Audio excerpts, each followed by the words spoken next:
Episode 68. Dr. Albian. Kedua sejoli yang tengah dimabuk asmara, namun halal itu masih melakukan kegiatan mereka sampai larut malam.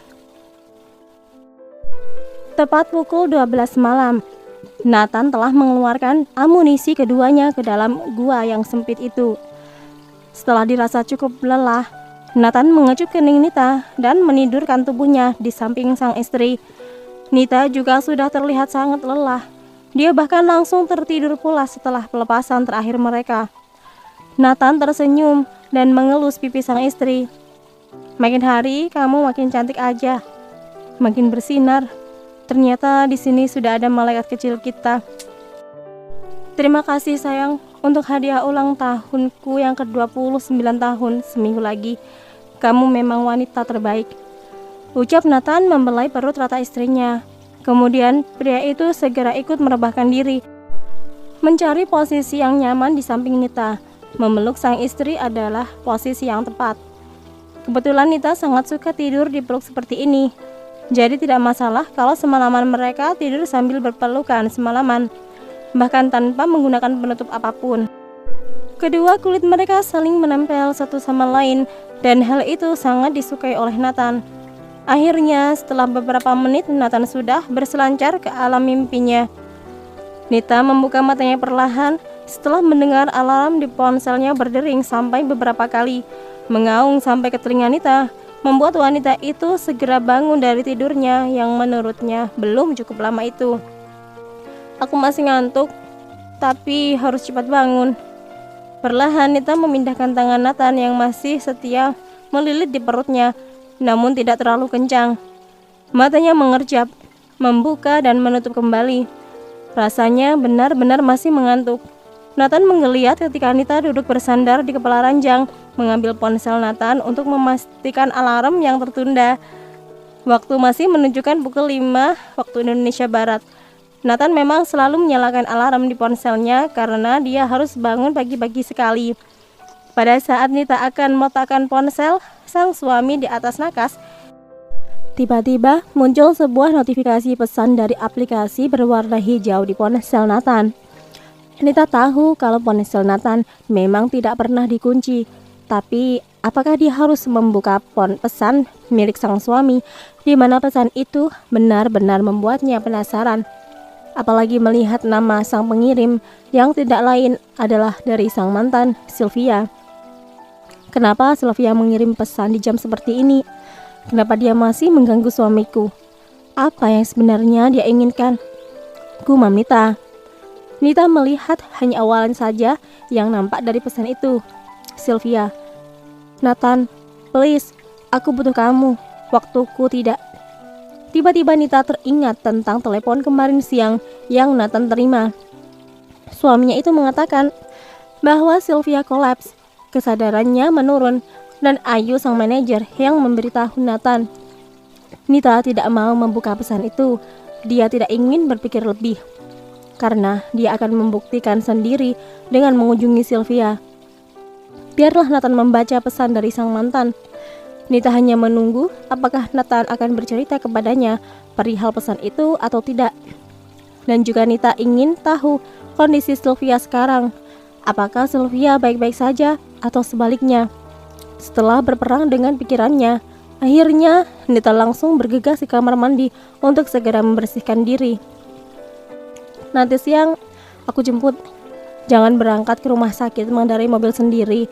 Mulai sekarang sebaiknya kamu tidak menyetir sendiri sayang. Aku akan mencari sopir untukmu," ucap Nathan saat akan masuk ke dalam mobil untuk berangkat kerja. Jadwal masuk Nita hari ini siang hari. Dia ada janji dengan Dr. Albian jam 9 waktu Indonesia Barat. Jadi Nita sekalian memutuskan untuk langsung berangkat daripada bolak-balik rumah sakit. "Terserah kamu. Aku tahu kamu pasti khawatir sama Dedek. Padahal aku masih bisa nyetir sendiri loh. Pokoknya gak boleh nyetir sendiri, demi Dedek dan juga kamu." Nathan mencium kening istrinya. Setelah itu, Nathan masuk ke dalam mobil sambil melambaikan tangannya ke arah Nita. Apa Nathan belum membaca pesan dari Sylvia? Kenapa dia belum cerita apa-apa sama aku? Gumam Nita melihat mobil Nathan keluar dari gerbang. Nita memutuskan untuk segera masuk ke dalam rumah setelah mobil Nathan menghilang dari pandangan. Nathan menyisihkan waktunya untuk sekedar menemani sang istri periksa ke Dr. Hopkins untuk yang pertama kali. Keduanya sudah sampai di ruangan Dr. Albian. "Selamat siang, Dr. Nita. Bapak Nathan, silakan duduk," sapa dokter muda yang cukup tampan itu. Albian masih muda, mungkin seumuran dengan Nita, tapi dia sudah cukup terkenal di rumah sakit medical center dan pasiennya juga tidak sedikit. Mungkin para ibu-ibu muda ingin ditangani oleh dokter muda dan tampan tentang kehamilan mereka. Nathan menatap tidak suka kalau dokter tersebut tersenyum manis kepada Nita. Apakah Nathan cemburu hanya karena Dr. Hopkins itu masih muda dan tampan? Bukankah seharusnya Nathan harus bisa menahan perasaan cemburu tersebut? "Ayolah Nathan, istri kamu sedang periksa pertama kali. Jangan buat menjadi kacau," batin Nathan. Setelah melakukan pemeriksaan, dan tentunya Nathan selalu setia di samping Nita, sekarang saatnya Albian melakukan USG untuk melihat apakah letak kantung janin sudah tepat. Albian membuka baju Nita dan menyelimuti kakinya. Setelah itu, dokter muda itu mengambil sebuah gel dan kemudian dioleskan di perut Nita. Nathan tidak pernah melepaskan matanya dari gerakan Albian. Pada saat dokter muda itu menempelkan sebuah alat di perut Nita, tiba-tiba wanita itu berteriak kecil. Tangannya menarik-narik lengan baju Nathan untuk memberitahu gambar yang tertera di layar itu. "Wah, selamat ya dok. Di sini ada 2 kantung dan posisinya berada di dalam rahim, yang artinya bisa dipastikan kalau janin di dalam perut dokter Nita ada 2 alias kembar," jelas dokter Albian menatap layar LED itu. Mata Nathan juga nampak berbinar. Dia tidak percaya kalau akan diberikan 2 malaikat sekaligus di dalam rahim sang istri. "Sayang, Tuhan benar-benar memberikan kita rezeki yang berlimpah. Lihatlah, baby twins," ucap Nita dengan mata berkaca-kaca. Nathan langsung memeluk Nita dan mencium keningnya lama, seakan mengatakan bahwa ia begitu bersyukur dan sangat beruntung dengan semua keadaan yang dijalaninya saat ini. "Terima kasih sayang." Dokter Albian tersenyum sambil bersedekap dada.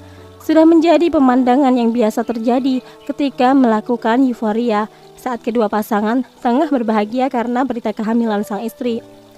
Akhirnya, Nathan segera kembali ke kantornya setelah menemani Nita periksa kandungan dan sedikit berlama-lama dengan sang istri di ruangannya. Nita sejak tadi tidak pernah melepas senyuman di bibirnya sambil mengelus perutnya yang masih datar karena usia kehamilannya baru menginjak 4 minggu. Ada 2 kantong janin di rahimnya dan hal itu tentunya saja membuatnya benar-benar bersyukur atas karunia yang diberikan Tuhan untuknya. Di saat rasa bahagia itu membuncah di hatinya, tiba-tiba Nita terpikirkan masalah Sylvia dan akan menjenguknya sebelum jam kerjanya dimulai. Sebaiknya aku memang harus menemui Sylvia secara langsung agar tahu keadaan wanita itu dan apa yang ia inginkan dari suamiku, gumam Nita. Dia memang tahu di mana Sylvia dirawat karena kepindahannya juga atas rujukan dari rumah sakit medical center sendiri.